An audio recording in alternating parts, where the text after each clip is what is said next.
It is nice seeing you again here, Miss Blair. Agad na binati si Blair Rosales ng isang baklang manager ng isang luxury boutique na kanyang pinasukan. Pero nilagpasan niya lang ito. Taas noon niyang pinasadahan ang kabuuan ng shelf na may maraming bags na hindi na siya nag-abalang tignan pa ang mga price tags. Hindi naman yun kailangan pa kung marami naman siyang pera na ipangwawaldas. Nilapitan niya ang isang kumikinang na burgundy bag at sinuri ito. Agad naman niyang narinig ang pagsinghap ng baklang manager na kanina pa nakasunod sa kanya. Nice choice, Miss Blair. This bag is our newest and latest design.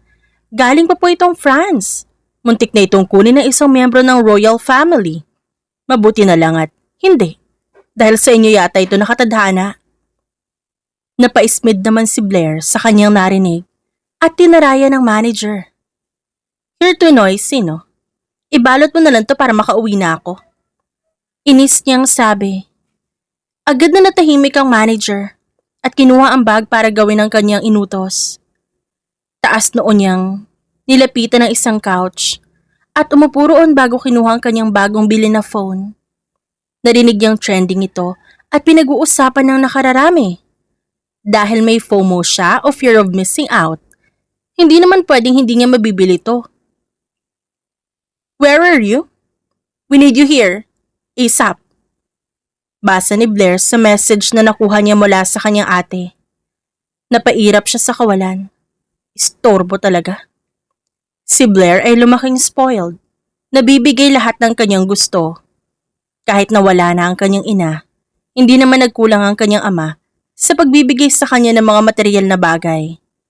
Gayunpaman, hindi pa rin maramdaman ni Blair na mahal siya ng kanyang ama. Isang bagay na hindi niya makuha-kuha simula pagkabata. Nag-reply siya sa kanyang ate na papauwi na siya bago tinurn off ang cellphone. Hindi maganda ang relasyon niya sa kapatid. Nagbabangayan sila, palaging nagpaparinigan, at palaging nasasaksihan yun ng mga taong nakakakita sa kanila. Hindi siya legitimate na anak ng mga Rosales. Isa lamang kabit ang kanyang ina na maagang namatay, kaya napilitan siyang tumira sa poder ng ama. Malamig ang pakikitungo nito sa kanya. Palaging negosyo at ang kanyang ate ang inuuna. Ang tanging ginagawa nito, takpan ng pera ang pagkukulang bilang magulang. Hindi pa rin nawawala ang iritasyon sa mukha ni Blair habang hinihintay na maibalot ang bag. Ilang sandali pa lumapit muli ang manager dala ang paper bag na may malaking logo ng isang luxury brand. Here you go, Miss Blair. Hindi na siya sumagot pa. Kinuha niya ang paper bag at binagsak ang milyong cash sa harap nito. Maghihintay pa ba ako para matapos kayo magbilang? Sobra na nga yan. May konting irita sa boses ni Blair at bumuntong hininga. There's no need, Miss Blair. Hindi na pinansin ni Blair ang paulit-ulit na pasasalamat ng manager. Tuluyan na siyang lumabas ng butik na tila pag-aari niya ang buong mall. Pagpasok niya sa kanyang pulang sports car, agad niyang pinaandar yon. Bumungad ang malamig na hangin mula sa aircon, ngunit hindi sapat yon para pahupain ang inis niya. Ayaw na ayaw niyang pinapauwi siya ng biglaan, lalo na kapag ang ama niya ang may gusto at nag-utos. Halos mahigit 40 minuto ang lumipas. Huminto ang sasakyan niya sa harap ng napakalaking gate ng Rosales. Ang mansyon kung saan siya lumaki. Ang mansyon na ayaw niyang nagtatagal sa loob. Pinagbuksan siya ng gwardya. Pagpasok pa lang niya, nakita niya na ang ilang mamahaling sasakyan na nakaparada sa harapan. May bisita? Hindi yun palaging nangyayari. Bumaba siya na sasakyan dala ang kanyang shopping bags. Kahit 9:00 na ng gabi, maayos pa rin ang kanyang itsura. Ang kagandahan niya ang tanging naipamana ng namayapan niyang ina na lubos niyang pinasasalamatan. Hindi naman pwedeng miserable na nga ang kanyang buhay, bibigyan pa siya ng pangit na muka. Pagpasok niya sa loob ng mansyon, agad siyang sinalubong ng isang boses na nakakarindi para sa kanya. Finally! Napalingon siya at nakita ang kanyang ate na si Jessa, nakatayo sa may hagdanan habang naka-cross arms pa. Suot nito ang isang formal na puting dress at mukhang kanina pa naghihintay sa kanya. Napangiti si Blair dahil sa kabaduyan ng suot nito. Do you even know what time it is? Mataray na tanong ng ate niya. Napairap si Blair at nagpatuloy lang sa paglalakad. Ewan, may suot ka na naman na baduy na relo. Ba't mo pa tinatanong sa akin? Aakit na sana si Blair at lalagpasan ng kanyang ate nang sumagot ito. Hindi lang ikaw ang tao dito, Blair. Kanina ka pa hinihintay nila daddy. E di maghintay sila, kahit isang taon pa. Agad na tumalim ang tingin ni Jessa sa kanya. You know what, you're unbelievable. And you're annoying. Nanginig sa inis si Jessa. Ngunit bago pa ito makapagsalita, lumapit ang isa sa mga katulong. Miss Blair, pinapatawag na po kayo sa dining hall. Hindi na muling pinansin ni Blair ang kanyang ate at naglakad patungo sa sinabi ng maid. Ano pa nga ba magagawa niya, di ba? Nasa teritoryo siya ng walang kwenta niyang ama, kaya wala siyang magagawa kundi ang sumunod. Habang papalapit siya sa dining hall, unti-unting lumilinaw sa kanya ang boses na naririnig mula sa loob. Malalim at formal, at parang may mahalagang pinag-uusapan. Pagbukas niya ng pinto, agad siyang sinalubong ng mamahaling amoy ng wine at mamahaling pagkain. Natahimik ang buong silid sa kanyang pagdating. Lahat ng matay na punta sa kanya. Nandoon ang ama niya sa dulo ng mahabang mesa, habang nasa kaliwang bahagi ang isang matandang mag-asawa na agad niyang nakilala. Bahagyang tumaas ang kilay niya. Hindi niya man personal na kilala ang mga ito. Imposible namang hindi niya makilala ang mga Javier. Halos buwan-buwan nasa headline sa mga ito. Power couple, business tycoons, untouchable. May kung anong tensyon na agad gumapang sa kanyang dibdib. Ngunit mabilis niya itong tinakpan ng isang eleganting pagngiti. Good evening. Magaan at malambing niyang pagbati sa mga ito. Agad namang ngumiti ang matandang babae. So this is Blair. She's prettier in person. They would surely produce some magnificent heirs.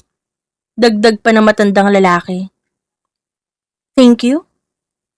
Mahinahong sagot niya kahit di niya masyadong naintindihan ang huling sinabi nito. Umupo siya sa bakanting upuan. Mabilis niyang sinulyapan ng ama. Walang emosyon na mukha nito, gaya ng dati. Sit properly. Pinigilan ni Blair na mainis at umayos na lang ng upo. His first rule, do not slouch. Tahimik na nagsimulang kumain ang lahat. Ngunit ramdam ni Blair na tila siyang sentro ng usapan, kahit wala namang direktang nagsasalita tungkol sa kanya. Hanggang sa tuluyang binasag ng ama niya ang katahimikan. We already finalized everything? What did you finalize? Walang pag-aalinlangang binaba ng kanyang ama ang wine glass. Your marriage. Parang saglit na tumigil ang mundo niya. Nabingi ba siya? Kailangan niya na bang magpa-doktor sa US para magpa-check up? Inayos ni Blair ang magiging reaksyon. Sanay siyang magtago.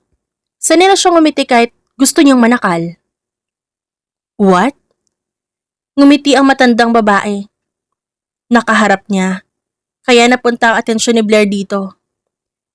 You'll be marrying our son, Harrison Javier. Masaya nitong anunsyo. Napakuyom ang kamao ni Blair. Bakit ito masaya? Hindi niya mahanap kung sa parte ang sinabi nila ang dapat ikasaya niya. Nanikip ang dibdib niya dahil sa pagpipigil. Gusto niyang magwala. Gusto niyang bulyawan ng ama sa desisyong bigla-bigla niyang malalaman. You're joking. We don't joke about business, Blair. Business. Napalakas ang kapit niya sa hawak na tinidor. Business. Gusto niyang tumawa. O manigaw, o ibato ang plato sa harap nila. Ngunit wala sa mga yun ang ginawa niya. Sa halip dahan-dahan siyang umiti. Elegante. It looks like a perfect one. The son, why isn't he here? For security reasons. Harrison rarely appears in public. Sagot ng matandang lalaki. Napaismid si Blair. Kahit sa social media wala siya makitang litrato ng lalaking yon, kahit anino nito wala. Hindi kaya pangit ito? Multo? Baliw? At ngayon ipapakasal siya dito. Well, I could show you a picture of my son. Bakas ng excitement sa boses ni Mrs. Javier at mabilis na kinuha ang cellphone sa mamahalin nitong bag. Na-recognize pa ni Blair kung anong klaseng bag yon dahil matagal niya nang hinihintay yon dahil nag-iisa lang yun sa mundo. Nasa kamay lang pala ni Mrs. Javier. Here. Inabot ni Mrs. Javier ang cellphone kay Blair. Nawala ang iniisip niyang mga negatibo tungkol sa appearance na mapapangasawa niya kanina. Malayong malayo ang mukha nito sa salitang pangit. Blair. Tawag ng kanyang ama na tila nagbababala. Agad siyang umiti at tumingin sa mga bisita. He's not that bad after all. Well, if this is what our families want, then I'll trust your decisions. Halos agad na gumaan ang ekspresyon ng mga Javier. Samantala ang ama niya'y tila natuwa na wala siyang iskandalong ginawa. Pero hindi nila alam na halos mabaon na ang kuko ni Blair sa sariling palad. Hindi niya alam kung paano niya natapos ang hapunan ng hindi sumasabog. Pakiramdam niya isa siyang produktong binibenta. At ang masakit, wala man lang nagtangkang tanungin kung gusto niya ba talaga ito. Makalipas ang ilang minuto marahan siyang tumayo. If you'll excuse me, I'm suddenly feeling tired. Tumangulang ang mga bisita. See you soon, Iha. Saad ni Mrs. Javier. Mukha ito may genuine na personalidad. Isang kasalungat naman sa asawa nitong si Mr. Javier na seryosong-seryoso. Hindi na rin siya pinigilan ng kanyang ama. Paglabas niya ng dining hall, agad naglaho ang ngiti sa kanyang muka. Mabilis siya naglakad palabas ng mansyon. Miss Blair! Tawag ng isang katulong, ngunit hindi niya na yun pinansin pa. Nakarinig pa siya ng isang mahinang pagtawa mula sa kapatid na nakaupo sa sala. Mukhang alam na nito ang nangyayari at tuwang-tuwa pa ito. Halos padabog niyang binuksan ang pinto ng sasakyan. Nanlalabo ang kanyang paningin sa galit. Hindi niya namalayang nanginginig na pala ang kamay niya habang pinapaandar ang makina. Business. Natatawang usal niya. Marriage? That's bullshit! Mabilis niyang pinaharurot ang sasakyan palabas ng mansyon. Wala na siyang pakialam kung saan siya makarating ngayong gabi. Isa lang ang alam ni Blair. Kapag di siya makahinga, baka tuluyan na siyang mabaliw. Natagpuan niya ang sariling nakapark sa harapan ng isang bar na matagal niya nang hindi naaapakan. Dahil yun ang utos ng kanyang ama. Nakakahiya raw kasi sa isang babae ang nagpupunta sa bar. Napaismid si Blair sa dahilan ng kanyang ama. Hindi na lang nito sabihin ng diretso na ayaw nitong madungisan ang perfect image niya para sa lahat. Tahimik siyang bumaba ng sasakyan at inabot ng malamig na hangin ng gabi ang kanyang balat. Kumakabog pa rin ang kanyang dibdib dahil sa galit habang naglalakad papasok. Agad siyang sinalubong ng malakas na tugtog, nakakasilaw na liwanag at amoy ng alak at sigarilyo. For the first time that night, nakahinga siya ng maluwag. Walang nakakakilala sa kanya rito bilang anak sa labas ng mga Rosales. Walang nag-uutos, walang nangingialam, walang amang magdidikta kung sino ang dapat niyang pakasalan. Diretso siyang umupo sa VIP counter at naglabas ng black card. Black card ng kanyang ama na hindi pa niya sinasauli. Napangisi siya sa kanyang naisip na kalokohan. Give me your strongest drink. Utos niya sa bartender na agad namang sumunod. Bago pa man maabot ng lalaki ang kanyang black card, hinawakan niya ito. Sabihin mo sa kanilang lahat na kumuha ng kahit anong inumin dahil ako ang magbabayad. Isang pilyong ngisi ang iginawad at kinindatan ng lalaki. Sigurado kayo, ma'am? Mukha bang hindi?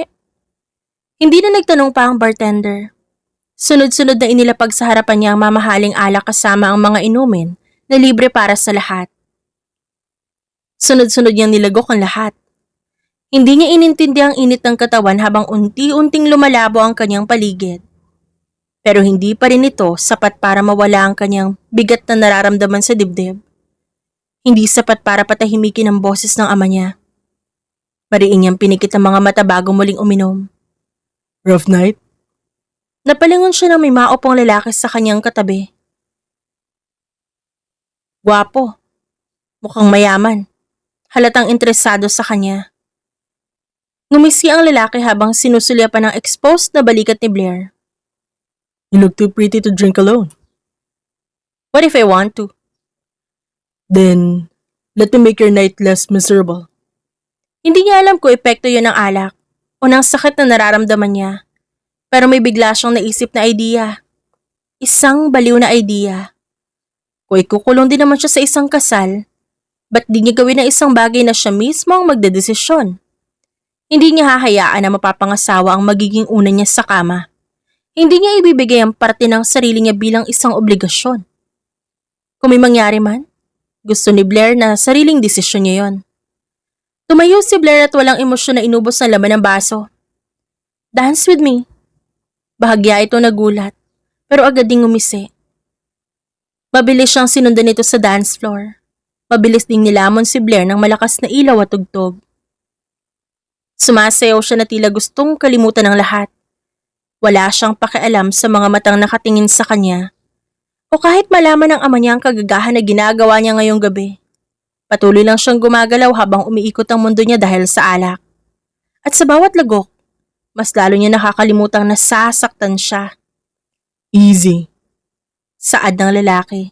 Nakasama niya habang hinahawakan ng kanyang bewang. Who said I want easy? Halos magdilim ang tingin ng lalaki. Makalipas ang ilang minuto kusang sumandal si Blair dito.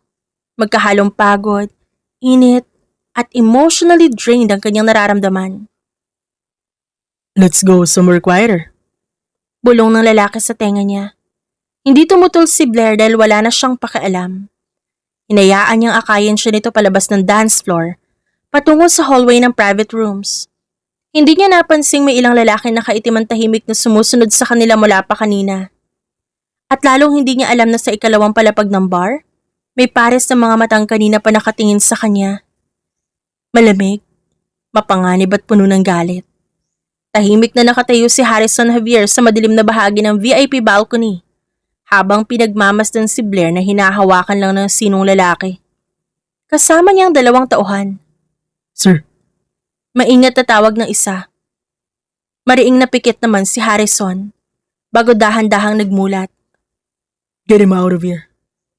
Mabilis na tumango ang mga tauhan niya. Samantala wala nang maayos sa direksyon ng isip ni Blair nang makapasok sila sa private room. Dalawang lampshade lang ang nagbibigay liwanag. Tahimik at umiikot ang paningin niya. You're even prettier up close. Bago pa malapitan ng lalaki si Blair, biglang bumukas ang pinto. Agad na palingon ng lalaki sa taong pumasok. What the? Hindi na natapos ang sasabihin nang suntukin siya ng isa sa mga tauhan ni Harrison. Napasinghal si Blair sa gulat dahil sa narinig niya. Fuck, ano bang? Isa pang suntok ang tumama sa lalaki. Get him out! Malamig na utos ng isang malalim na boses. Hindi maaninag ni Blair nang maayos ang mukha nito dahil sa hilo at dilim. Nakikita niya lang ang matangkad nitong katawan at ang malamig na tindig. Sir, please. Throw him out. Mabilis na kinaladkad palabas ang lalaking kasama niya habang nagmumura. Naiwan si Blair sa kama, naghahabol ng hininga. Naramdaman niyang umiinit na naman ang kanyang ulo sa kung sinong umistorbo sa kanila. Who the hell are you? Anong gusto mo? Galit niyang tanong. Silang dalawa na lang ng lalaking ito ang nasa kwarto. Your driver is outside. Ihahatid ka niya pa uwi sa inyo. Pauwi? You think I want to go in that hellhole? Hindi sumagot si Harrison. This is exactly the reason why he persuaded his parents to choose Blair as his wife. Yes, siyang may pakana ng lahat. He admired Blair for a long time. Kahit na anong sinasabi ng publiko sa kanya, wala siyang pakialam. He knew Blair more than anyone could imagine. Simula bata pa lang nasa isip niya na gusto niyang protektahan si Blair kahit kanino. Kahit sa ama nitong walang pakialam sa sariling anak. He remembered the first time the two of them met. Why are you crying? Tanong ng batang si Harrison sa babaeng nakaupo sa gilid ng sasakyan. Kasalukuyan silang nasa parking lot. Nagulat ang batang babae at mabilis pinunasan ng sariling muka. I'm not crying. My dad said only weak people cry so I shouldn't cry. I'm not crying, I swear. Nakita naman sa ekspresyon ng batang si Harrison na hindi kumbinsido sa sinabi ng babae. Sige, sabi mo eh. I said I'm not, ba't ang kulit mo? Pumadyak ang batang babae sa inis. Tinalikuran siya nito at umupo sa sahig. Seriously, why are you here? Madumi dyan. Wala kang pake. Hindi makapaniwala si Harrison sa sagot nito. Why are you so rude? Ilang taon ka na ba? I'm 8. See? I'm 4 years older than you, so be nice. Also, you didn't answer my first question. I can tell you. Bakit hindi? Magagalit si dad sa akin kapag sinabi ko sa'yo na pinalabas niya ako sa restaurant dahil natapunan ko si ate ng juice. Ginawa ng daddy mo yun? Nagulat si Harrison sa narinig niya. Ah? Anong sinasabi ko? Gulat at puno ng takot ang mukha ng batang babae nang napagtanto ang kanyang nasabi. Where are you going? Hindi na nasagot ang tanong ni Harrison nang tumakbo palayo si Blair. Tahimik na napabuntong hininga si Harrison nang maalala ang mga yon. Lalong nainis si Blair sa katahimikan ng lalaki. Pakiramdam niya, isa na naman itong lalaking gustong kontrolin siya. Katulad ng ama niya. Leave me alone. Bago pa siya makalampas sa lalaki, agad siya nitong hinawakan sa braso para alalayan siya. Mabilis na napatingin si Blair dito. Sa unang pagkakataon, bahagya niyang nakita ang mukha nito. Isang salita lang ang namuo sa kanyang utak. Gwapo. Gwapo ang lalaki pero nakakairita. Bitiwan mo ko. Bulong ni Blair. Pero hindi pa rin siya binitiwan ni Harrison. You're not going anywhere in this state. Wala kang pakialam. Hindi alam ni Blair kung bakit bigla na naman sumikip ang kanyang dibdib. Marahil sa alak, o dahil sa buong gabi niyang pilit kinakalimutan na tuluyan na siyang walang kontrol sa kanyang buhay. Galit na hinatak ni Blair ang kwelyo ng polo nito. Nagulat man si Harrison, hindi ito gumalaw. Do you know what's funny? Everyone keeps deciding for me. Naging mabigat ang katahimikan. And now you're here acting like you can too? Blair, Hindi na pinatapos ni Blair ang lalaki at mabilis niya itong hinalikan. Mariing humigpit ang panga ni Harrison, ngunit agad din siyang inilayo nito. stop. I don't touch drunk women. Madilim na sabi ng lalaki sa kanya. Then stop looking at me like you want to. Mabagal na bumaba ang tingin ni Harrison sa labi niya. Bago muling bumalik sa mga mata niya. Hindi mo alam ang ginagawa mo. Maybe I do. Hamon ni Blair at mabilis na siniil ulit ng halik ang lalaki. Sa tangkad nito, kinakailangan pa niyang tumingkayad. At sa pagkakataong yon, tila nawawalan na ng kontrol si Harrison. Mabagal niyang hinawakan si Blair. Pinipigilan ang sarili. Ngunit si Blair mismo ang lumalapit. Siya mismo ang humahalik. Siya mismo ang pilit naghahanap ng bagay na magpapalimot sa sakit. Hanggang sa tuluyan silang nalunod sa isang gabing hindi na nila mababawi. Nagising si Blair kinabukasan dahil sa matinding sakit ng ulo. Marahan siyang napaungol habang pilit iminumulat ang mga mata. Ngunit agad siyang natigilan na makita ang hindi pamilyar na kisame. At mas lalong nanlamig ang buong katawan niya nang maramdaman na wala siyang suot kundi kumot. Mabilis siyang napabangon. Dumapo ang kanyang paningin sa lalaking nakatayo sa may bintana. Nakatalikod dito habang abalang nagsusuot ng relo. Nang matapos, pabagal itong lumingon sa kanya. Na naging dahilan kung bakit halos mawala ng hangin si Blair sa kanyang dibdib. Nang tuluyan niyang makita ang mukha nito. Malamig na mga mata, matangkad na tindig ang nag-iisang si Harrison Javier. Hindi siya makapaniwala nang rumihistro na ng tuluyan ang pangyayaring bumungad sa kanya ngayong umaga. Hiyo? Halos hindi siya makahinga sa lalaking nakatitig lang din sa kanya. Pakiramdam niya muling bumalik ang hilo niya kagabi. Ngunit sa pagkakataong ito, Hindi na ito dahil sa alak, kung hindi ay sa kahihiyan, galit, at sa sarili niyang katangahan. Ang lalaking dapat niyang pakasalan, siya rin ang lalaking nakasama niya kagabi. Mahigpit niyang hinila ang kumot upang takpan ang katawan niya, habang mabilis na umiwas ng tingin. Get out. Halos pabulong niyang sabi. What? I said get out! Mabigat na naging katahimikan sa pagitan nila. Akala ni Blair makikipagtalo ito o baka ipapaalala dito ang nangyari kagabi. Pero wala. Tahimik lamang itong kumuha ng coat bago inilapag ang isang paper bag sa gilid ng kama. New pair of clothes are inside. Malamig ditong sabi. Napahigpit ang hawak ni Blair sa kumot. Hindi magawang tignan ng lalaking kasama sa silid. Naiwan siya na tulala. Hindi niya alam kung bakit mas lalo siyang nainis. Mas madali sana kung mayabang ang lalaki, kung bastos, kung mapagsamantala. Pero hindi eh. At yun ang mas nakakagulo sa isip niya. Mariin niyang pinikit ang mga mata habang pilit inaalala ang nangyari kagabi.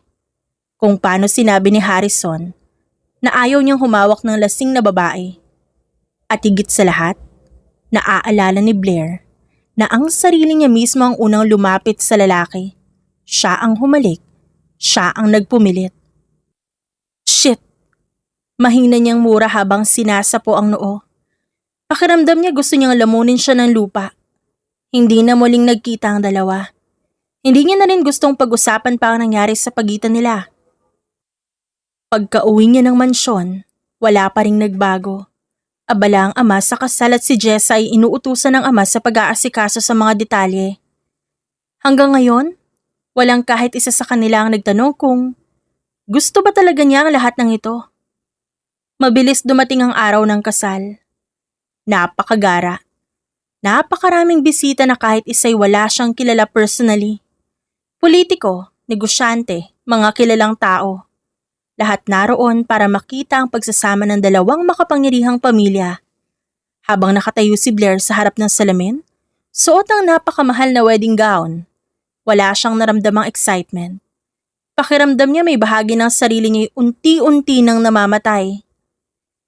He looked pretty. Napatingin siya sa reflection ni Jessa na nakatayo sa likuran niya. Hindi ito pinansin ni Blair. You should at least try to smile. Sarkastikong natawa si Blair. Para san? Hindi mo pa naman libing para maging masaya ako. Hindi nakasagot si Jessa at mabilis na nagsalubong ang mga kilay. Napaikot na lang si Blair ng mga mata at mas piniling pagmasdan ang kagandahan niya. Kahit papano may positive side din itong araw na ito. Yun ay kung gaano siya kaganda. Ilang minuto pa nagsimula na ang seremonya. Pagbukas ng malaking pinto ng simbahan, agad siyang sinalubong ng ilaw at napakaraming matang nakatingin sa kanya. Ngunit isa lang ang nakita niya. Si Harrison. Nakatayo ito sa harapan habang suot ang itim na suit. Malamig ang muka. Walang emosyon. Pero nakatitig ito ng diretso sa kanya. Tahimik lang silang nagpakasal. Parang dalawang taong ginagawa lang ang isang obligasyon. Nagmistulang robot. Kahit ganon, hindi maalis ni Blair sa isip ang nangyari nung gabing yon. Lalo na nang maramdaman niyang maingat si Harrison sa bawat kilos nito. Hindi siya hinahawakan ng hindi kailangan. Hindi siya pinilit ngumiti para sa kamera. Hindi siya kinokontrol ko anong gagawin. Hanggang sa matapos ang reception at sumakay sila ng sasakyan, nanatili silang tahimik. Ginhawa naman yon sa pakiramdam ni Blair dahil ayaw niyang kausapin ito. Ngunit hindi siya nakatiis nang mapansin na hindi naging pamilyar ang kanilang pinupuntahan. Where are you taking me? Tanong ni Blair habang nakatingin sa labas ng bintana. Home. Tanging sagot ni Harrison na naging dahilan ng tahimik na inis ni Blair. Bakit na lang hindi siya maging specific, di ba? May home pa siyang nalalaman. Aniya sa isip. Huminto ang sasakyan sa harap na isang napakalaking luxury apartment building. Sa gitna ng syudad. Hindi na siya nagulat nang dinala siya ng lalaki sa pinakataas na floor. Ang penthouse. Pagkatapos nila sa loob, inikot pa siya ng lalaki sa maraming kwarto. Dito talaga tayo titira? Yes? Bahagyang napakunot ang noo ni Blair. Magtatanong pa sana siya nang biglang humarap si Harrison sa kanya. Do you not like it here? Pwede tayong bumili ng mansyon na gusto mo. Anywhere in the country. O gusto mo bang sa ibang bansa tayo tumira? Nagulat si Blair sa sinabi ni Harrison at mabilis na napailing. Ganon ba talaga kayaman ang lalaking ito para magdesisyon ng ganon kabilis? Hindi siya makapaniwala. Alam ni Blair na magastos siyang tao pero hindi ganitong gastos. Oh no. Okay na ako dito. Maayos na to, nung kala mo sa akin maarte. I did not say that. Nilagpasan ni Blair si Harrison para maupo sa isang couch. Tinanggal niya ang suot na heels dahil nagsimulang sumakit ang kanyang paa. Nasaan ang parents mo? I don't live with them. Sagot nito bago tinanggal ang coat. Sinundan ni Blair ang lalaki na naglakad patungong kusina. Mabuti ka pa. Wala sa sariling sabi niya. Why? Tanong ni Harrison. Bahagyang nagulat si Blair nang bigla itong lumapit at lumuhod sa harapan niya. Anong ginagawa mo? Natahimik si Blair nang mapagtanto na pinapasuot lang pala ni Harrison ang isang pares ng tsinelas sa kanya. The floor is cold. Sabi ni Harrison bago bumalik sa likod ng counter at naglabas ng kung ano-ano. Yung sinabi mo kanina. Ha? Naguguluhan na tanong ni Blair habang nakaupo sa counter stool. The last thing you said. Well, I hate my family, you know. Sagot ni Harrison, indicating for her to continue. Kasalukuyan itong naghihiwa ng kung ano habang kaharap si Blair. Ang counter ang pumapagitna sa kanila. As much as I wanted to leave that goddamn house, I can't. Mas okay na siguro itong nagpakasal ako. At least hindi ko na makikita yung pagmumukha nila. Why not? You got your own fashion company already. Ikaw ang humahawak nun. Nagkibit balikat si Blair habang pinagmamasdan si Harrison. Hindi ko rin alam. Maybe because I'm a coward? Am I scared? Kahit nga kung paano ako maglakad sa publiko, kontrolado pa rin ako ng ama ko. He keeps telling me that you should do this, do that, or stop acting like that. Tahimik na napabuntong hininga si Harrison. Matapos marinig yon, hindi agad to nagsalita. Ang tunog lang ng kutsilong tumatama sa chopping board at ang mahinang pag-ugong ng refrigerator ang pumuno sa kusina. Sounds exhausting. It is. Ibinaba ni Harrison ang hawak nitong kutsilyo, tsaka pinunasan ng kamay gamit ang kitchen towel bago siya tuluyang hinarap. You know what I think? What? I think sanay ka lang na kailangan mo humingi ng permiso para mabuhay. Parang biglang may bumara sa lalamunan ni Blair. Napakurap siya at umiwas ng tingin. Hindi ganun kadali. People think because I'm rich, because I own a company, because I wear expensive things, I'm free. Pero bawat galaw ko may kapalit. Every decision kailangan approved ng family ko. Then stop asking for approval. Easy for you to say. Maybe. Umikot si Harrison sa counter at lumapit sa kanya. Bahagya namang kinabahan si Blair sa biglang paglapit ng lalaki. But Blair, kung buong buhay mo hihintayin na maintindihan ka nila, mauubos ka lang. Tahimik siyang napatitig sa lalaki. Malapit lang ito ngayon. Sapat para maamoy niya ang mamahaling pabango nito. For the record, I don't think you're a coward. You don't? Napakurap si Blair. Cowards don't survive environments like that. You're just tired. At sa simpleng linyang yon at sa ngiti ng lalaki, parang may marahang humaplos sa parte ng sarili niyang matagal niya ng pilit binabalewala. Napatawa siya ng mahina. Pero this time may halong lungkot. God, I hate it. What? I hate saying this. Me too, I hate you. I hate it when you sound wise. Well, I always sound wise. Mayabang ka talaga. Napailing si Blair habang di mapigilang matawa ng totoo. At napansin niya ni Harrison at bahagyang lumambot ang ekspresyon nito. There. That's better. Matapos siyang paglutuan ni Harrison, nagsimula na silang kumain. Pagkatapos sinatid siya nito sa sarili niyang kwarto. How did you? Napatitig si Blair sa mga gamit sa banyo. Exact skincare brands. Paborito niya mga pabango. Maging ang brand ng kandilang madalas niyang gamitin. Mabilis siyang napalingon kay Harrison na nakasandal sa pintuan ng banyo. I had someone to prepare them. Paano mo nalaman ang mga gusto ko? Sandaling natahimik si Harrison bago umiwas ng tingin. I did my research. Hindi alam ni Blair kung ba't may kung anong kakaibang gumapang sa dibdib niya. Hindi yun sweet. Dapat creepy yun. Pero ang nakakainis hindi niya magawang mainis ng todo. Bakit parang masaya siya? Mabilis na napailing si Blair sa sariling isip. Imposible. Hindi pwedeng sumaya siya dahil lang pinaghandaan siya ng lalaking yon. Get some sleep. Mahinang sabi ni Harrison. Bahagya siyang napakurap nang mapansing nakatingin pala ito sa kanya. Right. Tahimik na tumango ang lalaki bago tuluyang lumabas ng kwarto at naiwan si Blair mag-isa. At sa unang pagkakataon matapos ang kasal nila, naging magaan ang kanyang pakiramdam. Lumipas ang tahimik na araw ni Blair nang hindi niya namamalayan. Unti-unting napansin ni Blair ang mga bagay na hindi niya inaasahan kay Harrison. Kahit na malamig, tahimik at palaging busy, hindi niya ito nakitang naging marahas sa kanya.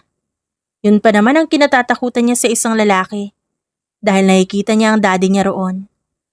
Kundi lang dahil sa arranged marriage na ito, wala siyang balak na matali sa isang lalaki. Ngunit napapansin ni Blair na iba si Harrison. May isang malaking bagay siyang na-appreciate dito. Ito ay kung paano siya nito hindi pinapakaalaman sa mga gusto niyang gawin. Tinaasan ni Blair si Harrison ng kilay matapos nitong ilapag ang chopsticks sa ibabaw ng mesa kasama ang ramen na si Harrison mismo ang nagluto. Hating gabi na. Gusto niya sana magluto ng ramen pero inagaw ni Harrison ang trabaho niya na maabutan siya nito sa kusina. Hindi ka ba napapagod maging gentleman? Ganyan ka ba talaga? Iritableng tanong ni Blair. Bahagyang tinaas ni Harrison ang tingin niya mula sa wine glass na hawak. Hinahayaan niya lang si Blair na mag-enjoy sa pagkain na hinanda. I'm your husband. Ginagawa ko lang ang dapat kong gawin. Napanguso na lang si Blair at muling umirap. Ang weird mo naman. Hindi madaling basahin na tao si Harrison. Ngunit habang tumatagal, unti-unting napapansin ni Blair ang maliliit na bagay. Kapag malamig ang panahon, may jacket nang nakaabang sa kanya. Kapag hindi siya nakakakain, dadalhan siya mismo ng pagkain sa kanyang kwarto at si Harrison mismo ang magdadala nito. Nung umattend sila sa isang event, sinamahan pa siya ni Harrison. Hindi maintindihan ni Blair. Inakala niya magiging miserable siya sa piling nito. Ngunit nagkamali siya. Mas nakakahinga pa nga siya rito kesa sa sariling bahay niya. Convince Harrison Javier to invest more in my company. Napakuyom ang kamao ni Blair at hindi siya makapaniwala. Pagkatapos sa makapagkasundo sa mga Javier na ikasal kay Harrison, ngayon ay gagamitin niya si Blair para makahuthot pa ng maraming pera sa asawa ng babae. Hindi niya kayang gawin yon. Harrison has been good to her since they lived together. Isang bagay na hindi kayang magawa ng sarili niyang ama. I won't do that. Tumatak sa isipan ni Blair ang sinabi sa kanya ni Harrison. Noong unang gabi nilang magkasama. Stop asking for approval. Kaya simula ngayon hindi na siya magiging sunod-sunuran sa gusto ng kanyang ama. Agad tumalim ang tingin ng ama niya. Anong sabi mo? I said no. Hindi ako lalapit kay Harrison para lang perahan siya. Biglang tumawa ng pagkakang amang kaharap. Ngunit walang bahid ng saya doon. Ang tapang mo naman ngayon. Hindi ito tungkol sa tapang. Nakakapagod na kasi, Dad. Hindi ba't sapat na pinakasal niyo ako sa lalaking hindi ko kilala? Ginagawa namin yung para sa'yo. Para sa akin? Talaga bang para sa akin? O para sa kumpanya niyo? Wala kang utang na loob. Kundi dahil sa akin wala ka sana rito ngayon. Pinag-aral kita, pinakain, binigyan ng buhay. At kailangan mong Iparamdam sa akin yon? Kailan mo ba pinaramdam sa akin na anak mo ko? Tingin mo ba sa akin isang investment? Lahat na lang may kapalit? Lahat ng ginawa mo, lagi mong sinusumbat! Dahil wala kang kwenta. At bago pa siya makaiwas, isang malakas na sampalan tumama sa kanyang pisngi. Umalingaw-ngaw yon sa buong opisina ng ama niya. Nanlaki ang kanyang mga mata habang dahan-dahang umahon ang hapdi sa kanyang pisngi. Humihinga lang ama niya sa galit. Makinig kang mabuti. Kung di mo mapapapayag si Harrison na maglabas ang pera para sa kumpanya ko, huwag ka nang bumalik dito. At tandaan mo, kaya kitang sirain kahit asawa ka pa ng isang Javier. Nanigas si Blair. Subukan mo suwayin ako. At sisiguraduhin kong wala ka matatakbuhan kapag iniwan ka rin ng asawa mo. Hindi na siya nagsalita. Tahimik siyang umalis habang nanginginig ang kamay niya. Pagdating niya sa penthouse nila ni Harrison, agad siyang sinalubong ng katahimikan. Kumikirot pa rin ang kanyang pisngi, kaya diretso siyang yumuko at naglakad patungo sa kanyang kwarto. Bago pa siya makalagpas, isang boses ang nakapagpahinto sa kanya. Blair, Tawag sa kanya ni Harrison. Nakatayo si Harrison sa may sala. Kararating lang niya mula sa trabaho. Maluwag na ang necktie nito habang seryosong nakatingin sa kanya. Biglang tumalim ang ekspresyon ni Harrison nang mapansin ang mukha niya. what the fuck? Who did that to you?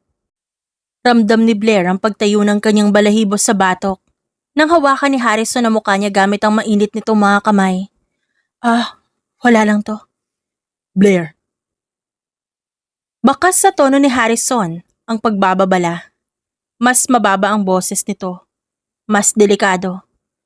Mas lumapit si Harrison sa kanya. Nang tangkain itong hawakan ng kanyang pisngi na paatras si Blair dahil sa hapdi. your father.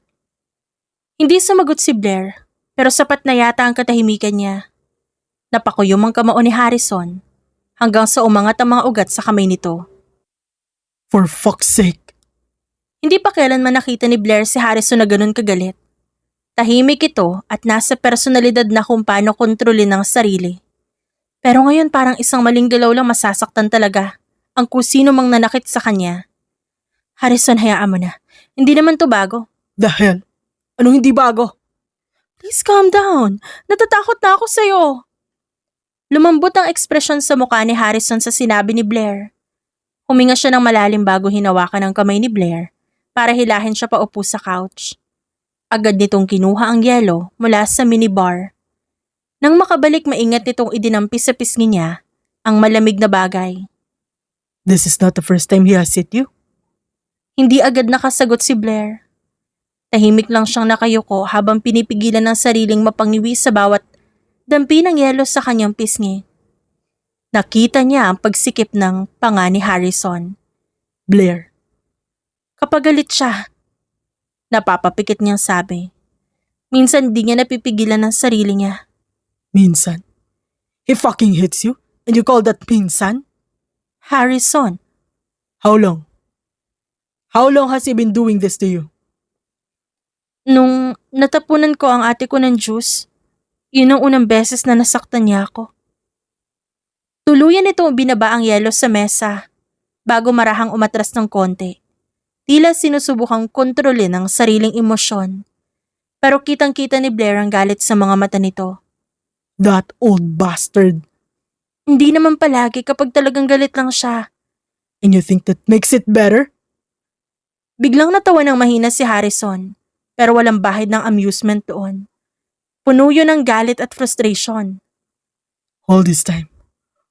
All this time you thought getting hurt like this was normal? Hindi nakasagot si Blair. Dahil sa totoo lang, oo, lumaki siyang ganun. Lumaki siyang kailangan manahimik para wala ng gulo. Kailangan sumunod para hindi mapagalitan. Kailangan tiisin dahil magulang niya yon. Dahan-dahang napamura si Harrison bago muling lumuhod sa harap niya para magpantay sila ng tingin. Listen to me carefully. No one gets to put their hands on you. Not your father, not anyone. Napakurap si Blair nang maramdaman niyang mas talong hinigpitan nito ang hawak sa kamay niya. Takot itong pakawalan siya. He threatened you to do it, didn't he? Bahagyang natigilan si Blair. At doon na natiyak ni Harrison ang sagot. Fuck. Bulong nito at tumayo agad. Sinabi niya bang kumbinsihin mo ako magpasok ng pera sa kumpanya niya? Nagulat si Blair sa sinabi ni Harrison. How did you know that? He'll regret this. Harrison, anong gagawin mo? Hindi siya agad nito sinagot. Madiin lang nitong tinanggal ang relo sa pulsuhan habang halatang pinipigilan ng sarili na sumabog. Then he looked at her. At mas lalo siyang kinabahan sa sobrang kalmado ng mukha nito ngayon. I'm going to make sure that your father never touches you again. Tahimik ang buong penthouse matapos magsalita si Harrison. Hindi alam ni Blair kung ba't mas lalo siyang kinakabahan sa kalmadong bersyon nito kesa nung galit ito kanina. Palagi naman itong tahimik, pero hindi ganitong klase ng tahimik. Mabagal na binalik nito ang cellphone sa bulsa ng slacks bago tumingin sa kanya. We're going to visit your father tomorrow. What? He crossed the line.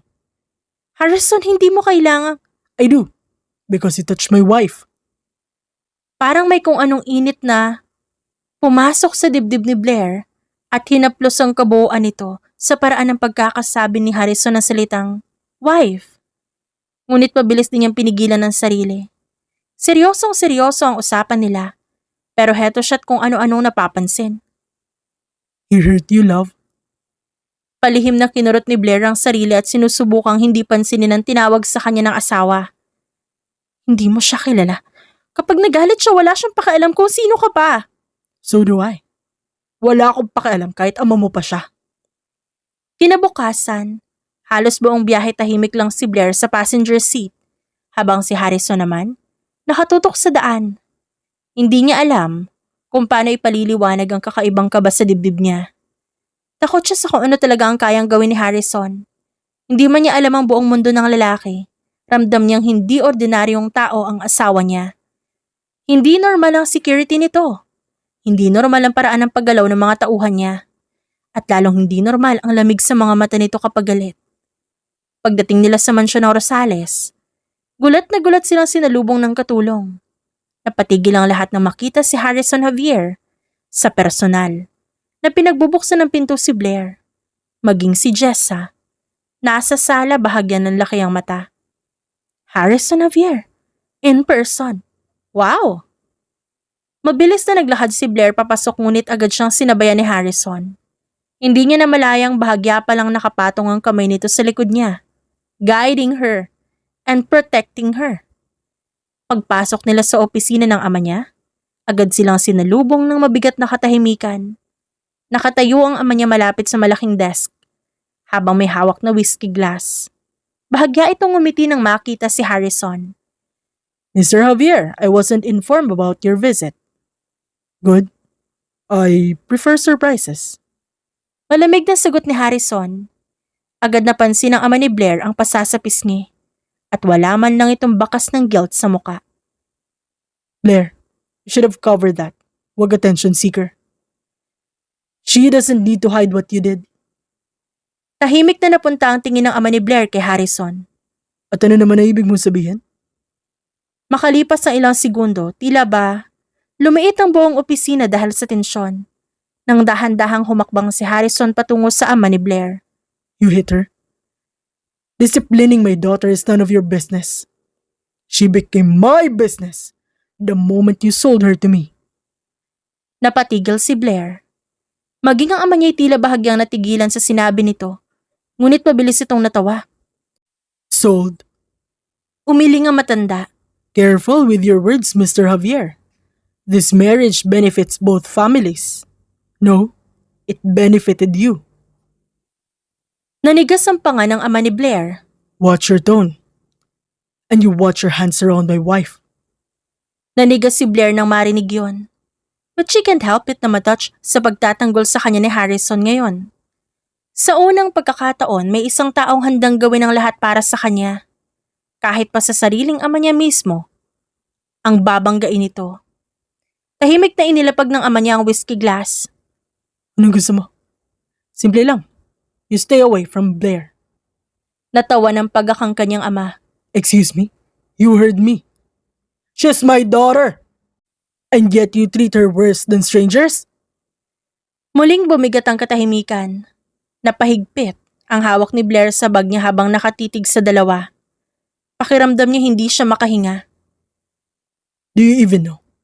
She thinks getting hit is normal. Harrison! Hindi inalis ni Harrison ang tingin sa ama niya. Congratulations. That's the kind of father you are. Enough! Whatever happens inside this family has nothing to do with you. I think you're forgetting something. And what is that? I'm not asking for your permission. Tahimik na inilabas ni Harrison ang isang manipis na folder mula sa loob ng coat nito at basta inihagis sa ibabaw ng desk. Napakunot noo ang ama ni Blair bago yun binuksan. Unti-unting nagbago ang ekspresyon nito. What the hell is this? Evidence? Napalunok si Blair habang nakatingin sa mga dokumento. Illegal transactions, money laundering, black market accounts. Mabilis siyang napatingin sa asawa. Paano nito nakuha ang mga yon? At bakit parang wala itong takot? You think you can threaten me? No. I'm showing you how easy it would be to destroy you. You arrogant son of a bitch! Careful. You don't get to raise your voice at me after what you did to her. Natahimik ang buong silid. Mabagal na lumingon si Harrison sa kanya. Sandaling lumambot ang kanyang ekspresyon. Bago muling bumalik sa ama niya ang tingin ng lalaki. You will stop contacting Blair for money. You will stop controlling her company. And even if you touch her again, I'll erase your entire bloodline. Napatigil ang paghinga ni Blair. Hindi yun simpleng pagbabanta. Kaya nitong gawin yun. Sa unang pagkakataon nakita niyang namutla ang lalaking buong buhay niyang kinatakutan. Tahimik na umatras si Harrison at tinawakan ang kamay niya. Let's go. Hindi agad nakagalaw si Blair. Hanggang sa marahan siyang hilahin ni Harrison palabas ng opisina. Tahimik silang naglakad palabas ng mansyon. Pakiramdam ni Blair umiikot ang mundo niya. At pagpasok nila ng sasakyan agad siyang napalingon kay Harrison. Who are you? Tahimik lang sila habang pinapaandar ang sasakyan. Ngunit makalipas ng ilang segundo nagsalita din ito. Someone dangerous. Hindi alam ni Blair kung bakit hindi siya natakot. Dapat matakot siya. Pero ang nasa isip niya lang ay si Harrison. Ito ang unang taong tumayo para sa kanya. Ang unang taong hindi siya ginawang transaksyon. At ang unang taong handang sunugin ang mundo para protektahan siya. Makalipas ang ilang minutong katahimikan, muling nagsalita si Blair. You said that the moment Dad sold me to you, naging business mo ko. I was angry. But it's true, isn't it? You wanted this marriage. You planned this simula pa lang. Hindi sumagot si Harrison kaya nakuha niya ang sagot. Doon unti-unting sumikip ang dibdib ni Blair. Kinontrol mo lahat. Harrison! Yes, Why? I saw you first when we were kids. The parking lot. At doon bumalik sa alaala niya ang batang lalaki na kumausap sa kanya noon. Dahil nahuli siya nitong umiiyak sa gilid ng sasakyan. Ikaw yon? I never forgot about you. And years later, when I found out what kind of life you were living inside that house, I knew I wanted you out of there. So, you manipulated everything? Yes, Why? Ngayon lang tuluyang napalingon si Harrison sa kanya. Nakita niya kung paano dumaan sa mata nito ang isang damdaming matagal na nitong kinikimkim. because I couldn't stand watching them destroying you. Hindi naging pareho ang sumunod na araw. Matapos ang komprontasyon sa pagitan nila. Nahawa na ata si Blair sa pagiging tahimik ni Harrison. Pakiramdam ni Blair, may nagbago sa pagitan nila matapos itong aminin na simula pa lang noon. Gusto na siya nitong pakasalan. Hindi niya alam kung anong dapat niyang maramdaman. Dapat ba siya magalit dahil planado ang lahat? Pinagmasdan siya ni Harrison ng matagal. May mga pagkakataong naiisip ni Blair na parang masyadong maraming alam mga lalaking ito tungkol sa kanya. Pero sa tuwing naaalala niya ang paraan ng pagharap nito sa kanyang ama, kung paano siya nito pinagtanggol ng walang pag-aalinlangan, Unti-unting humihina ang galit niya. Hindi niya yun gusto. Ayaw niyang masanay sa pakiramdam na may taong kakampihan siya. Dahil paano kung mawala din? Are you ignoring me on purpose? Napakurap si Blair at napatingin kay Harrison na kasalukuyang nakasandal sa island counter habang may hawak na mug ng kape. 9:00 pa lang ng umaga, ngunit maayos na nakabihis ito. Black slacks at maayos ang suot na pantaas. Puting polo, malinis, at unfairly attractive. Napairap si Blair bago muling binalik ang tingin sa laptop niya. No, You haven't looked at me for 3 days. arte mo. So you are ignoring me. Hindi nga. Tahimik na lumapit si Harrison hanggang sa tumigil ito sa likod ng upuan niya. Ramdam agad ni Blair ang presensya nito. Mainit at comforting. Kaya naiinis siya. What are you doing? Working, obviously. Hmm. Wag mo akong Bahagyang natawa si Harrison. At nakakainis dahil gusto ni Blair ang tunog nun. Hindi niya madalas makita si Harrison na tumawa kaya sa tuwing ginagawa niya ito, parang may kung anong lumalambot sa dibdib niya. Your designs? Napatingin si Blair sa design na tinuturo nito. Isang eleganteng burgundy dress. Simple pero matapang. Anong meron? It looks like you. What? The dress. Elegant, intimidating, expensive. You forgot gorgeous. I thought obvious na yun. Isang halakak ang kumawala sa bibig ni Blair. Isang totoo at magaan na tawa. Tahimik ngunit naaaliw siyang pinagmamasdan ni Harrison. He had been worrying about Blair this past few days dahil sa nangyari. Mabuti na lang at narinig niya na itong tumawa. Lumipas pa ang mga araw. Naging sanay na si Blair sa presensya ni Harrison. Gabi-gabi siyang naghihintay kay Harrison na makauwi para sabay silang kumain. Minsan, nagtatanong ito kung kumain na ba siya. Mga random na regalo nitong hindi niya naman hinihingi pero kusang binibigay. Higit sa lahat, walang moment na hindi pinaparamdam nito na ligtas siya sa piling ni Harrison. May isang gabi, nanadata ni Blair si Harrison sa balcony ng penthouse. Habang may hawak na whiskey glass, he looked dramatic. Napanguso si Blair dahil isang pagtawa lang ang isinagot ng lalaki. Malamig ang hangin ng gabing yon, kaya agad siyang napayakap sa sarili.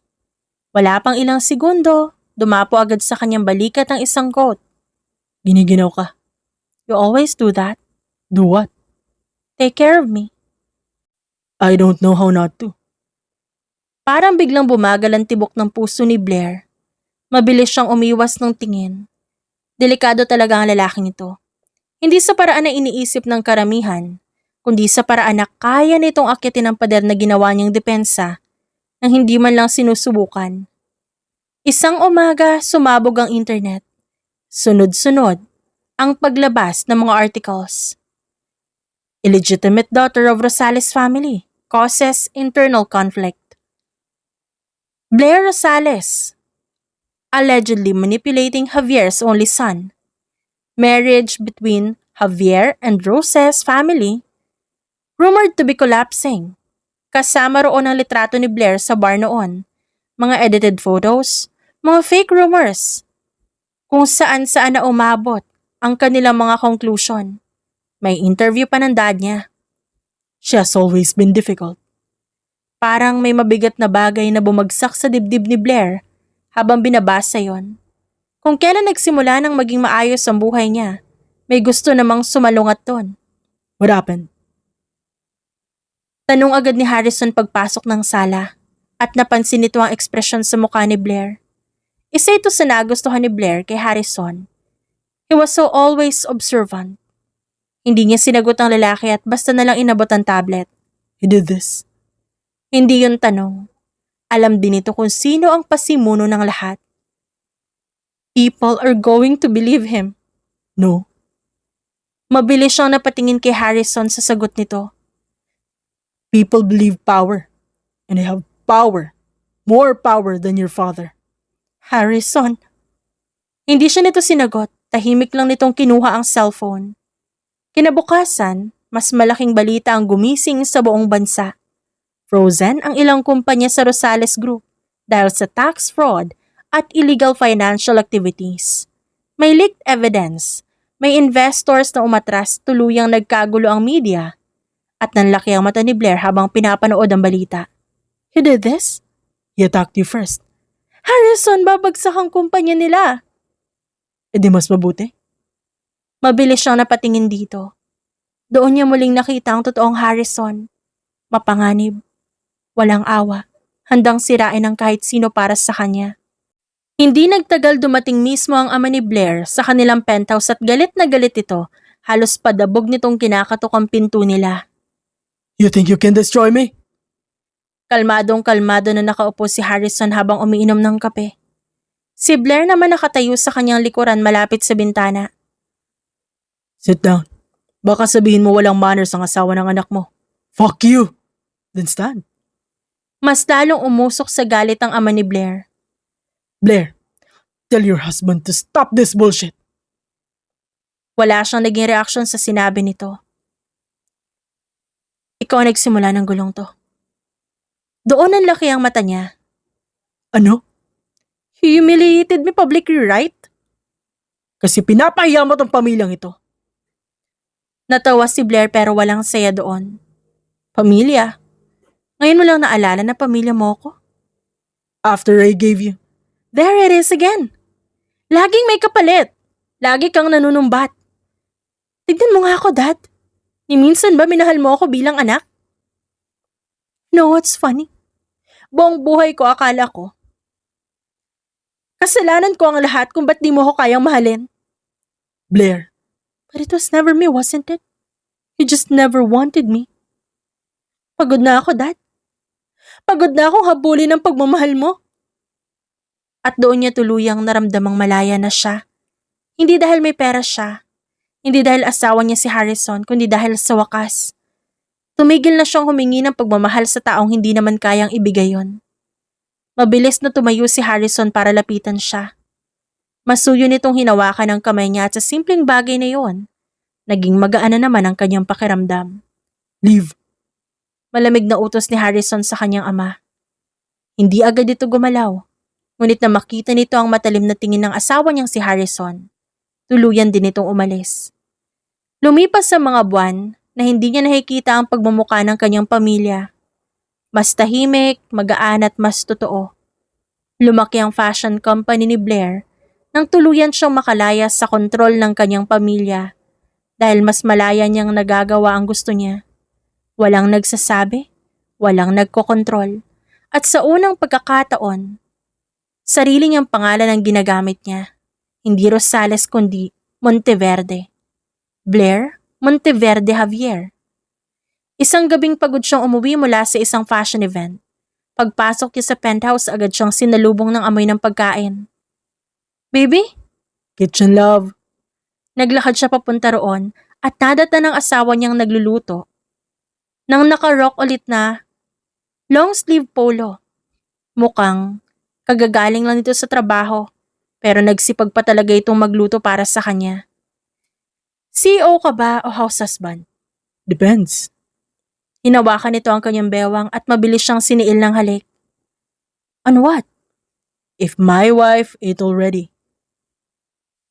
Napairap si Blair. Lumapit siya dito at yumakap mula sa likod. Agad napatigil si Harrison. Hindi siya sanay na naglalambing si Blair. She's an independent woman growing up kaya wala siyang taong nalalapitan. Pero nitong nakaraang araw, unti-unti na itong natututo. Long day? Tumango ang babae. Nakakainis sa mga tao. Want me to get rid of them? Natawa si Blair ng malakas. You can't solve everything, Harrison. Watch me. You're crazy. Only for you. Huwag mo nga akong pakiligin. May halong inis na sabi ni Blair at sinandalang mukha sa malapad nitong likod. Nabalot naman ang kusina ng halakhak ng lalaki. Baby? Thank you. Mabilis na humarap sa kanya si Harrison na may naguguluhang tingin. For what? For making me feel loved. Simula nang makilala niya si Harrison Javier, Tuluyan siyang naniniwalang may taong kayang piliin siya. Hindi bilang obligasyon, hindi lang dahil sa kasunduan, kundi dahil talagang mahal siya nito. At sa dulo ng lahat, yun lang naman talaga ang gusto ni Blair habang buhay. Ilang araw pa ang lumipas. Isang gabing maulan sa loob ng penthouse habang abala si Harrison sa paghihiwa ng prutas. You know what, at this point, ikaw na yata ang personal chef ko. You complain when you're hungry. Hindi kaya? Napangusong sagot ni Blair. Mabagal itong napatingin sa kanya. Last week, you almost threatened the waiter because your pasta arrived late. Iba yon. How? Emotionally devastating yon. Bahagyang natawa si Harrison bago inilapag ang plato ng sliced fruit sa harapan niya.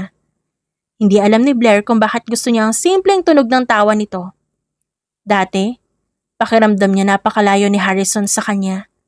Parang malamig na lalaking imposibleng maging malambing. Pero ngayon si Harrison na ang unang taong hinahanap niya pagising. Why are you staring at me? Ang feeling mo naman. Tumahimik na lumapit si Harrison hanggang sa tumigil ito sa harap niya. Halos magdikit na ang katawan nila dahil sa nakasandal siya sa counter. You've been clingy lately? Excuse me? You hugged me 3 times a day today. Bilang mo? I remember everything about you. At doon agad umiwas ng tingin si Blair dahil ramdam niyang umiinit na naman ang kanyang muka. Nakakainis talaga ang lalaking ito. Hindi siya sanay sa pagiging ganito. Yung inaalagaan. Marahan niyang tinulak ang dibdib ni Harrison pero mabilis na hinawakan ng lalaki ang kamay niya. You're annoying. Am I? Harrison. Hmm? Stop looking at me like that. Like what? Na parang gusto mo akong kainin. Bahagyang tumaas ang gilid ng labi ni Harrison. What if I do? Bago pa siya makasagot, hinawakan ni Harrison ang bewang niya at maingat siyang inangat para paupuin sa counter. What are you doing? Closer? Baliw ka talaga. Yet you married me? Mabagal na hinawi ni Harrison ang ilang hibla ng buhok na tumatakip sa kanyang muka. You know, you smile more now. Do I? Tumango naman ito. And it's beautiful. Ang cheesy mo naman ngayon. Only for you. Tahimik siyang natawa bago tuluyang sumandal sa dibdib nito. Agad namang pumulupot ang mga braso ni Harrison sa bewang niya na tila natural ang gawin yon. Mainit at ligtas. Yun ang pakiramdam ni Blair sa tuwing yayakapin siya ni Harrison. At siguro dahil doon din tuluyang bumigay ang natitirang takot niya. Harrison, I went to the doctor earlier. Marahan siyang napahawak sa sariling tiyan bago pumikit. Are you sick? At doon niya nakita ang pagkunot noon nito. Habang hinihintay ang susunod niyang sasabihin. I'm pregnant. Nanahimik ang buong penthouse. Parang pati hangin biglang huminto. Hindi gumalaw si Harrison. Hindi nagsalita. Nanlaki lang ng bahagya ang mata nito habang nakatitig sa kanya. What? I found out this morning. Pregnant? You're pregnant? Dahan-dahan siyang tumango. Ilang segundo ulit ng katahimikan. Biglang napahawak si Harrison sa mukha gamit ang dalawang kamay pagkatapos. Blair. Hindi niya maipaliwanag ang ekspresyon nito. Shock? Relief? Disbelief? At kung ano mang emosyon yon, parang sabay-sabay. You're serious? Mukha ba ako nagjo-joke tungkol dito? Napamura ito ng pabulong bago tuluyang napatawa. Isang tunay at walang pigil na tawa na ngayon lang yata narinig ni Blair mula sa lalaki. Jesus Christ. Napailing ito habang paulit-ulit siyang tinitignan na para bang hindi makapaniwalang totoo siya. We're having a baby? Hindi na malaya ni Blair ang pagngiti niya habang tumatango. At sa mga sumunod na segundo, mabilis siyang niyakap ni Harrison pabalik sa dibdib nito. Parang natatakot itong baka mawala silang dalawa anumang oras. Ramdam ni Blair ang mabilis na tibok ng puso. At kasabay nun, mas lalo lang siyang niyakap ni Harrison. Alam niyang ito na ang forever niya. Ito na ang panghabang buhay niya. Ang makasama ang lalaking gusto niya. At magkakaroon pa sila ng anak na makakasama nila sa kinabukasan. Mabagal nitong hinaplos ang likod niya bago yumuko at hinalikan ang kanyang noo. At sa isip niya, nagpapasalamat siya sa Diyos dahil nangyari ang bagay na ito.